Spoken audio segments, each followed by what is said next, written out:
Before you produce your jewelry on Gildform, you might want to take a moment to consider and define some of your business goals or brand goals that you might have. Whether it's developing a new product that is inspired by a new piece of art that you saw in a museum, or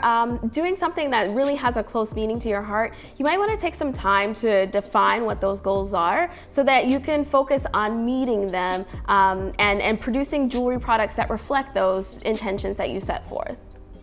Before you produce your jewelry on Gildform, I'd suggest taking a moment to collect some inventory on what your goals are. So I have this really helpful goal setting worksheet that I created that allows you to just take a moment and write down all of your objectives, the main things that you want to accomplish, and some key high-level notes that you want to have per project. There's also a checklist that you can write down all of the goals that you want to work through so that you can keep track of them as you're accomplishing them.